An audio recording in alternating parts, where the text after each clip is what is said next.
প্রিয় দর্শক, আসসালামু আলাইকুম। দর্শক, আপনাদের প্রীতি ও শুভেচ্ছা জানিয়ে শুরু করছি নতুন একটি ভিডিও। তো দর্শক, আজকে আমরা এক অসহায় মেয়ের গল্প তুলে ধরবো, যার নাম হচ্ছে প্রিয়া। প্রিয়া দেখতে মাশাআল্লাহ বেশ সুন্দরী, কিন্তু সুন্দরী হলেই হয় না, বাপের টাকাও থাকতে হয়। তো বাপের টাকা নেই বলে প্রিয়ার বিয়ে হচ্ছে না। প্রিয়া খুবই অভাবী সংসার। তো প্রিয়া চাচ্ছে যে বিয়ে শাদী করে ঘর সংসার করতে, কিন্তু চাইলেই কি হবে? প্রিয়াকে যারা বিয়ে করবে তারা শুধু যৌতুকে চায়। তো প্রিয়ার পরিবারে শুধু মা আছে, বাবা নেই। আর পরিবারে ছোট একটা বোন আছে। তো প্রিয়ার মাই ইনকাম করে, পরের বাসায় কাজ করে যা ইনকাম হয় তা দিয়ে মোটামুটি কোনো রকম সংসার চলে। তো প্রিয়ার মা কিছু জমিয়েছে প্রিয়াকে বিয়ে দিবে, কিন্তু ছেলেদের যে চাহিদা তার তুলনায় প্রিয়ার মা যা জমিয়েছে তা কিছুই না।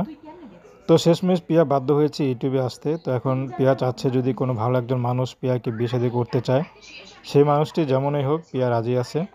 প্রিয়া পড়াশোনা করেনি। প্রিয়া চাচ্ছে যে পড়াশোনা সে পুরুষটি না থাক, সমস্যা নেই, যদি তাকে ডাল ভাতের দায়িত্ব নিতে পারে তাহলে প্রিয়া বিয়ে শাদী করবে।